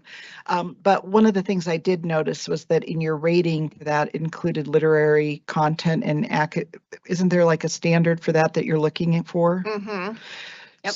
So to further that question, and this is a question that's been posed to me, there is an online resource of books that are available in our library that might not be completely accurate as to, I'm asking you, if there's an online source of what are in our school libraries, is that verified and validated to say these books are found on the library shelf? And that's another question. Then I have one more question, if you'll allow me. Yes, there is a source where we update that. So like Carol would be able to run us a whole list of books that either have been or are currently, and then you'll see also, we don't necessarily, for our purposes when we look, we don't take them off so we can see which ones were weeded out, but we have an updated list. And every time we order books and we go through that process, we enter them into that system. So do you ever receive free books that you haven't ordered? No, are they all specifically ordered by the district? Most are specifically ordered. We do have, like, when we have our Scholastic book fairs and things like that, we still take those books through the process because it's important. Even if we earn the points or the money for that, we still take them through the process to make sure they make sense to be on the shelves for kids. Okay. Nope. Thank you very much. I just wanted some clarity on that because the policy, hearing it in writing and allowing you to walk through that process of what we do internally versus what a parent or someone else might find on a bookshelf or see online. And do you think it's really clear for people that look at what's online available in our bookshelves? Do you think it's pretty accurate or clear? Okay. Yeah, absolutely. Thank you for that. I think we went down a different rabbit hole. Sorry. We did, but it's fine. It does pertain. And just a follow-up question to that, that's the Juliet system, right? When you can look at books that are on because there's caveats to my saying, I'm not going to stop someone from reading a book that's in our libraries. And then there's more discussion. There's also teacher libraries. There's also other resources. There's curriculum. So we need to define that too. But one of the caveats to that is that in some form or fashion, Superintendent Haber would have to figure that out. Sorry, that it has to be verified. It has to be verified to be in our library, specifically what library, because I don't want anyone bringing in any book. It has to be a D20 book is what I'm saying. So we have to be able to, for the policy, we have to be able to verify it. So exactly where it's at. So that's why I'm asking. Absolutely. And Carol has access to all the library systems that she could verify all those lists. To your point, teacher library stuff is different. Even though it's entered into our systems, it's not on our student list. Like that would not be something that would be there. But yes, she could verify all of those lists that it is a D20 book and in fact, what libraries it's in, because the same book won't be in every single library per se. Right, right. And is that list available to the public? I don't know that. How does the public know what books are in the library? I think they can go on through the system, Follett system, and be able to. I said Juliet. Follett. I know. Okay. And be able to look. Okay. What's in there? Yep. Okay. Thank you. All right. So back to our discussion. That would be one caveat. The other caveat would be that there has to be some type of prior notification so that I can give the public time to decide if they want to leave or not, because I don't want to in any way put ourselves at risk for harming somebody else for not giving them that time. So with those caveats said, the premise of the idea is if it is a D20 book resource curriculum, then it's going to be allowable to be read in, for their 2 minutes in this forum, because again, I believe we should be proud of the books that we have in our district. And if it can't be read here, maybe it shouldn't be in our library. So Mr. Sakalidi, will you please bring up 4.4 so we can read the proposed language? 4.4. No, go back one. Yes, ma'am. Vice President Cons.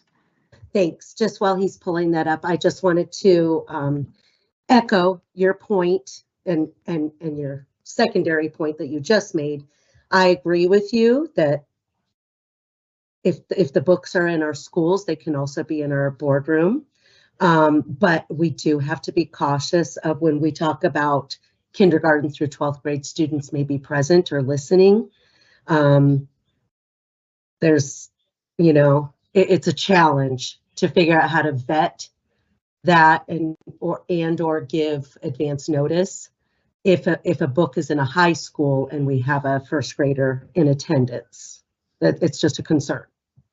Yeah, no, we would definitely have to figure out how the logistics of that would work to notify the public in attendance that if they choose to leave or choose to stay, they know what they're getting themselves into. So with those caveats, I wanted to read. Thank you, Vice President Cons. I appreciate the feedback. So if you will go down to 4, keep going. I think it's F. Let's see here. No, hang on 1 second. All right, keep going down to keep going down, please.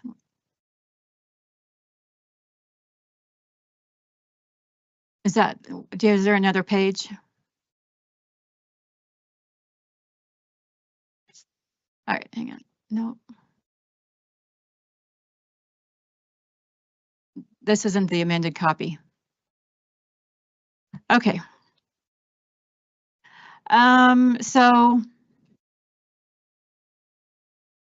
Okay. Well, do we want to work through it tonight and figure out the language, or do we want to move it to the next meeting? There's a couple of other items on 4.4 I want to talk about as well. Correct. Do you have it on your computer? Hang on 1 second while I pull up. How about we take a 5-minute break? Let me pull it up and we'll be right back.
Great, thank you so much. I appreciate your patience. All right, so we aren't voting on this tonight, so I do want to continue discussion right now, we can decide whether or not we want to vote on it next month or not. But so under 4H, examples of comments that are likely to cause a disruption include but are not limited to.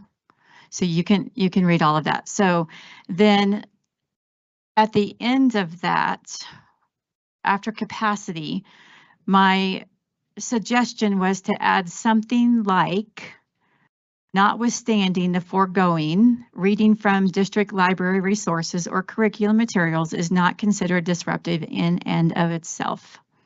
So something similar to that is my suggested addition to H. Notwithstanding the foregoing, that meaning that whole F right there. H, sorry, I'm so sorry.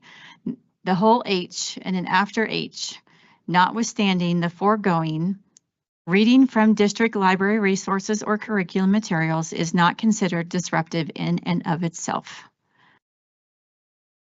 So that's my proposal to add for that. Again, we're not deciding tonight. We're just simply discussing. Is there any further discussion on that particular sentence? President Shandy. Vice President Cons. I see where you're going with that. It's a great start. My thought a few minutes ago was that if we want to get real specific, something to the effect of, it's hard to quantify, different obscenities and inappropriate stuff based on age, but something, if someone's going to read from a resource, please give a preface of that in your public comments, and the time will be stopped for however many seconds your time will be stopped for any students who wish to not be present for the reading. Yeah, I think that, if we decide to do this, Superintendent Haberer would have to figure out the process for signups to somehow delineate that there's a book being read so that it can be verified and that the public can have the appropriate amount of time to exit the room. So I don't personally think that we need to have that in the language. I think that's a process for Superintendent Haberer to figure out, but I am open to discussion. I like it going in the signups as the separate option. So, I mean, not that maybe it's a third section of comments or something, but that's the how. That's Superintendent Haberer. So, but thank you. I do appreciate that. President Shandy. Director Yanez. Yeah, I echo that as well. That was actually Vice President Nicola Cons. I was going to say the same thing. But in addition to that, I think, we did a lot of hard work around parents adjusting children's access and opting in. And I think in order to support the work we've already done around this, that piece would be important. And if that's Superintendent Haberer's how, I just want to make sure that the policy also doesn't leave any holes in regards to that, where someone says, well, it doesn't say it in the board policy, so therefore, like, somehow it's not enforceable, right? I can read whatever book I want to. That's just kind of my 2 cents on that piece. You mean, okay. But so going back to H, yeah. So going back to H, already saying it has to be a district resource. No, I'm talking about the rating and making sure that it's that disclaimer is understood. Given. Yeah. Understood. And I just want to make sure that even if it's not in board policy, that's still enforceable. If it's an administrative policy, just so that we don't catch ourselves in a situation where that can happen. Okay, does that make so sense? we could seek our legal counsel on that in between Yeah. now and voting for it next month if we decide to do that. So yes. I think that okay. would be wise. Yeah. Thank you. Okay, very good. Great discussion. Anything else before we move on? President Shandy, Vice President Cons. are you talking about moving on completely or just over other parts of this policy? Other parts of this policy. So, Okay. you know, if we're good adding that sentence as I've read it, for now, I'll have Ms. Ruckman do that to the policy, and then we can decide if we're voting on it in November or not. Okay. Thank you. I just wanted to mention that many of us board members have been approached about the option for public comments during special meetings. We received another email today, and we've talked about it before as a question. So I kind of wanted to hear the board weigh in. I personally think it's great to be consistent, especially if there's decision items on a special meeting, to allow for public comment. The only situation I'm thinking of is if we're doing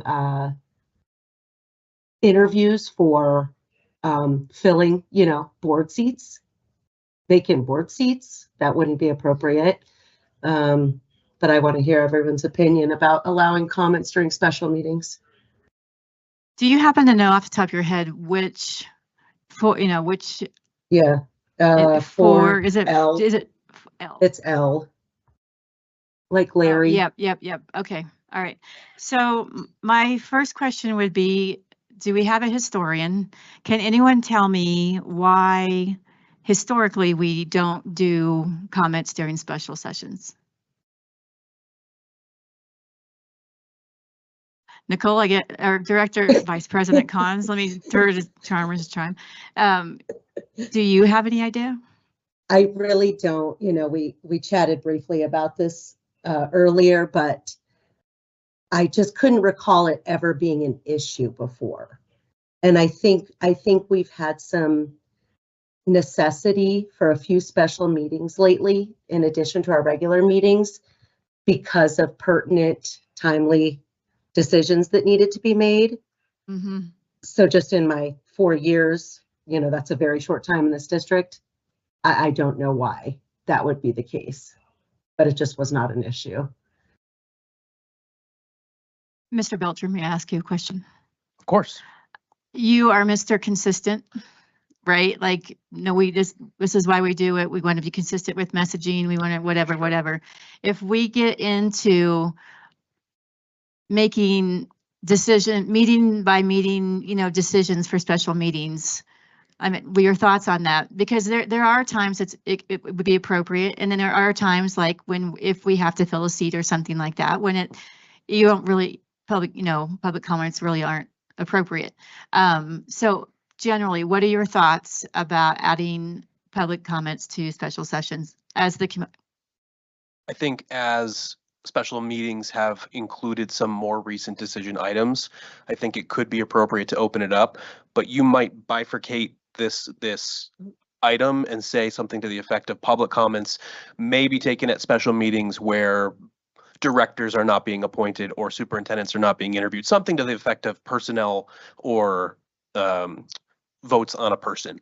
Okay, Superintendent Haber. Yeah, I would say that I like that idea of public comment maybe instead of it that they can't, that they may be appropriate. Mm-hmm. Because especially I think when there's decisions being made during special meetings, to me, that would be the qualifier for one of the major things that we would consider. Mm-hmm. And I think if we put that in there, then it would be good to, give some examples of when we, would definitely. And I think when you're going to make a decision, that is an important time to have public comment.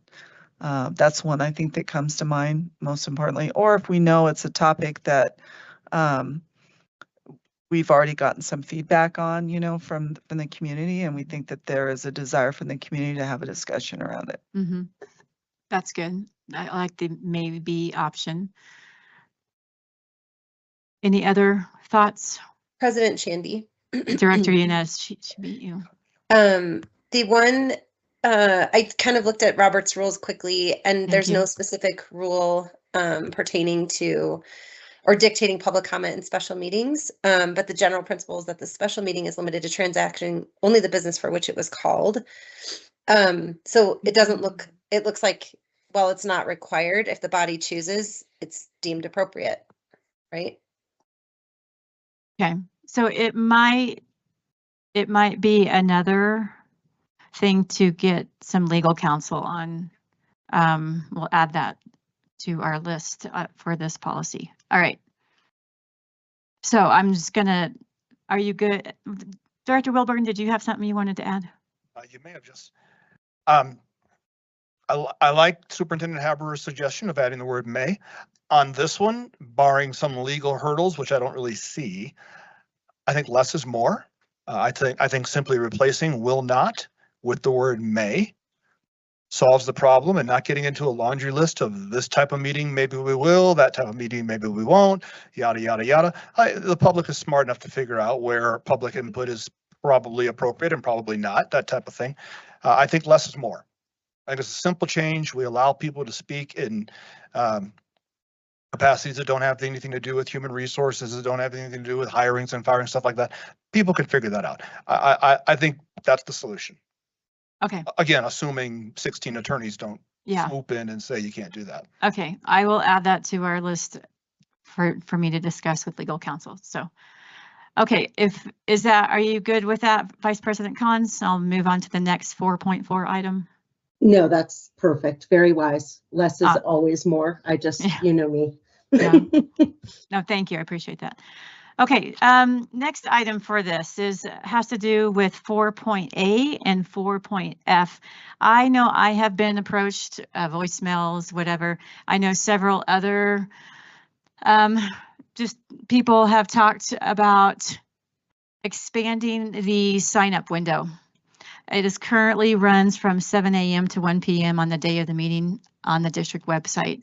I know the feedback I have gotten from constituents is, I work, I can't get to my computer during that time or whatever. So I think I'm definitely open to expanding it to a 24-hour window, maybe like noon on Wednesday to noon on Thursday, something like that. Mr. Belcher, does that give your team enough time to do what it needs to do if we close the window at noon on Thursdays? It would, and that additional time would also help if we have to do some parsing around potential library materials and vetting in that area as well. So that could be appreciated. That's a really good point. Yeah.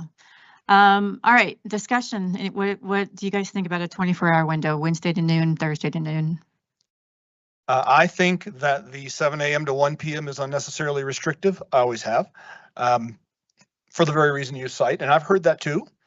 I'm at work, unless I can get off and get to my phone on lunch break or whatever. If I don't get it done by 1:01, then I can't speak, and that's not fair to me.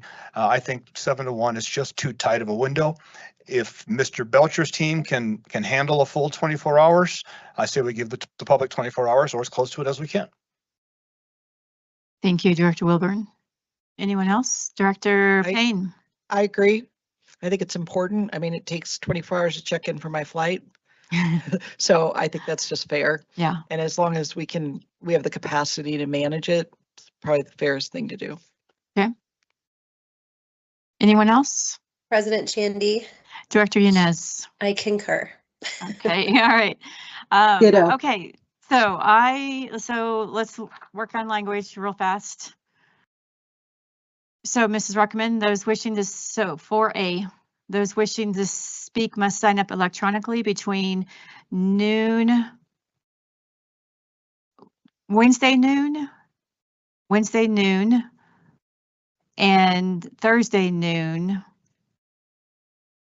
We can figure it out. All right, we don't have to work through that right now. So that will be a change to both 4A and 4F.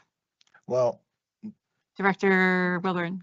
The principles of unintended consequences. So if we're changing it to may speak for special, then rather than saying Wednesday, we might want to say the day before, because the meeting might not be on a Thursday.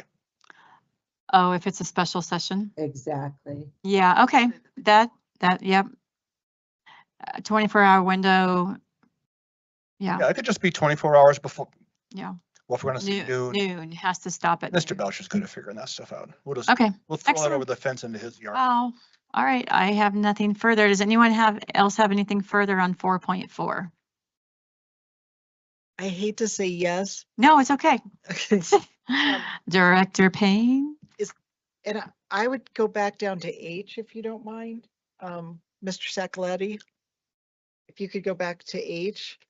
One of the things that when we look at this and in our work session today, it doesn't really include when we look at behavioral patterns or behavioral threat assessment. Thank you. We really want to be consistent that we have language in here talking about prohibited nonverbal behaviors in board meetings, specific to obscene or sexually explicit gestures or displays, I think are important, or aggressive or intimidating posturing. I was just thinking to like bring this up to the 2025 era and to include that, the same kind of language that we would use in behavioral threat assessment should be included here. Yeah. Director Payne, would you be able to send that to Cheryl too, what you just read? Because that would be. Yeah, and I mean, I can just kind of go through like the general thing. I'm happy to do that offline if you think that that's easier, is just sending a draft, but it should include harassment and hate related symbolism.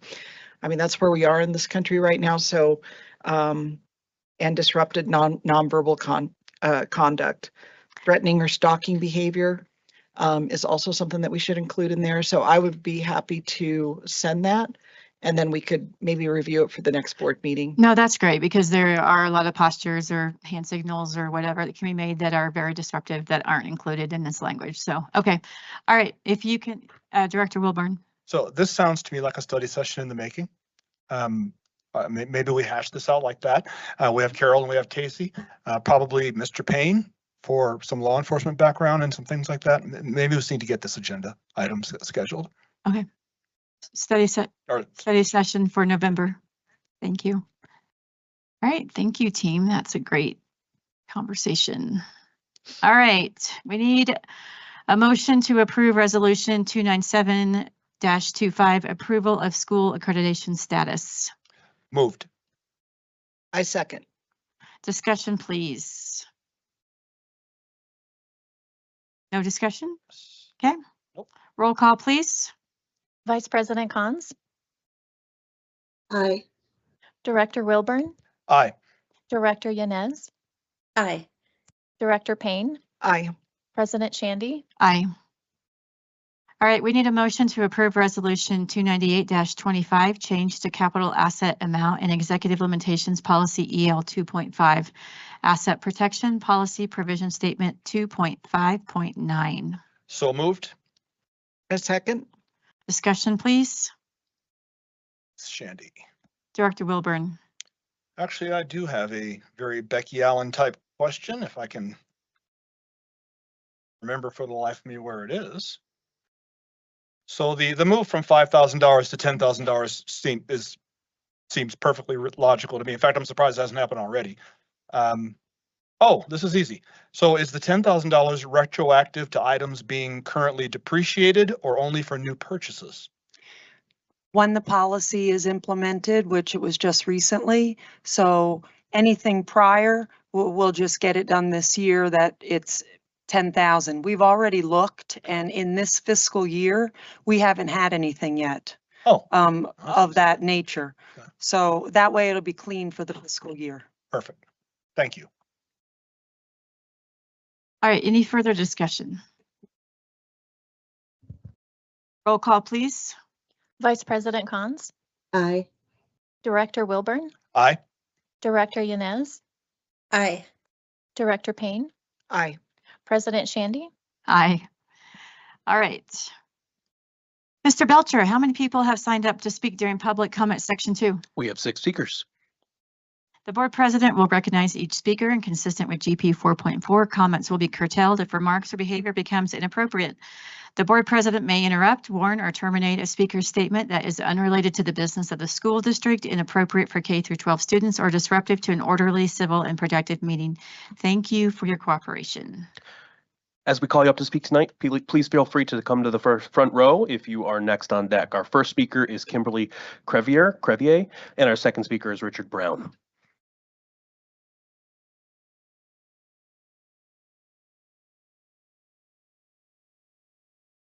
Good evening, members of the board. My name is Kim, and I'm the parent of 3 great D20 kids. I've never spoken at a board meeting before, but can no longer stay silent while you all ignore the real issues happening at our school. My daughter is an 8th grader at Chinook Trail Middle School. She and her friends have faced repeated harassment and intimidation from a new student. This student has been telling people which girls are on his rape list and sexually harassed his teachers in his original pod, leading to a pod reassignment into my child's pod where the behavior has continued. Despite multiple serious incidents, this student remains in school and my child is now afraid to go.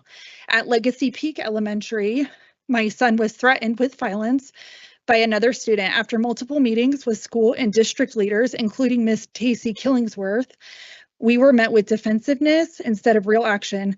Principal Paris has a long history of lying to concerned parents and has created a culture of secrecy and fear among staff and parents. What I'm describing isn't an isolated case. It is a growing pattern of inaction when it comes to student-on-student threats and misconduct. Parents who raise concerns are dismissed, while students who repeatedly endanger others are allowed to stay.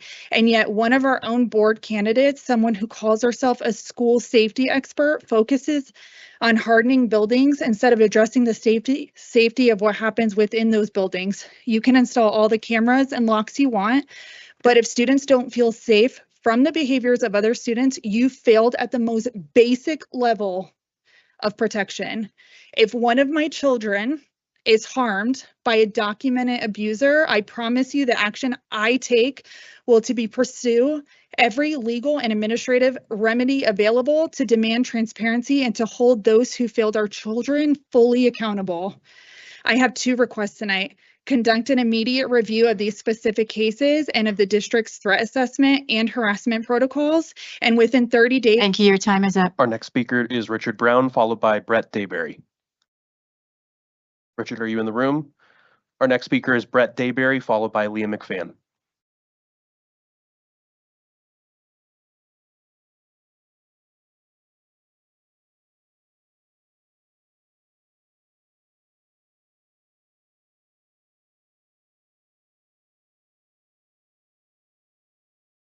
Four months ago at the June meeting, I welcomed Susan Payne to the board.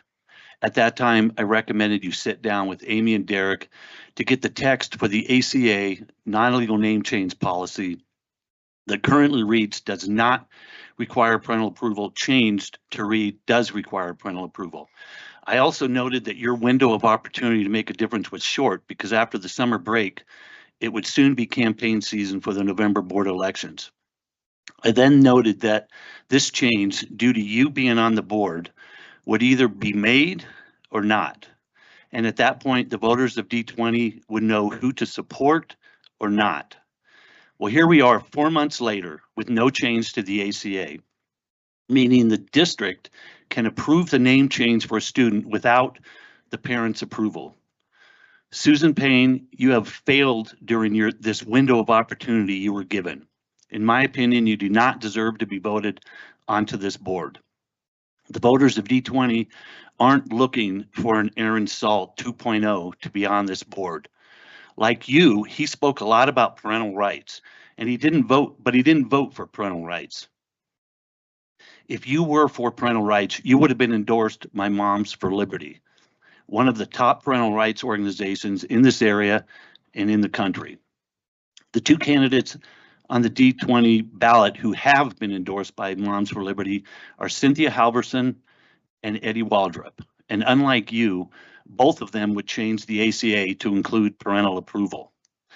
The ballots drop soon. Vote for parental authority. Vote for Cynthia Halverson and Eddie Waldrop. Our next speaker is Leah McFan, followed by Bernadette Guthrie.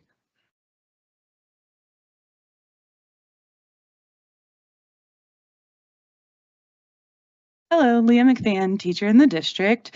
Tis the season for school board elections, and with that comes, right on cue, the teacher-targeted smear campaigns. So in the spirit of the season, I've got two lists for you. List one, things that the board and some candidates claim are problems in our schools. Politics in the classroom, boys and girls sports, porn, indoctrination, failing PE, too much DEI, CRT, and SEL to teach the basics. List two, things that are actually problems in our schools. Lack of parent support, vaping and drugs, bathrooms being destroyed, bullying, racism, no district backup on discipline, and not enough resources for our special education students. How many of you have really been inside classrooms lately? Because if you had, you would see that teachers are pouring everything they have into kids. Before school, after school, during lunch, during their supposed breaks, you'd see kids learning, growing, creating, finding their voices, and building the foundation for their futures. Now imagine working yourself to exhaustion every day for those kids, only to come home to political flyers blaming you for failing schools that aren't really failing, by the way. We're tired, we're frustrated, but we still show up every single day because we believe in our students, in our subjects, and in the future that we are helping build. That's what's really happening in our schools, and no campaign ad can erase that truth. Thank you. Our next speaker is Bernadette Guthrie, followed by Emily Vaughn.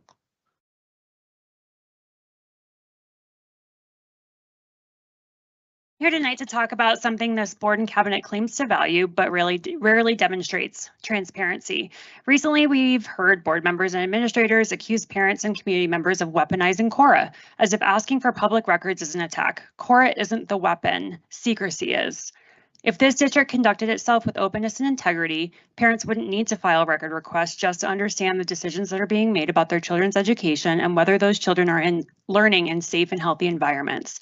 Instead, we're charged illegal fees for board minutes your own staff has admitted are readily available. We're stonewalled or ignored when we ask fair questions, and most outrageously, every board meeting video from the last 5 years was quietly scrubbed from the district's YouTube channel with no notice and no explanation, even though there are videos on other topics from over a decade ago.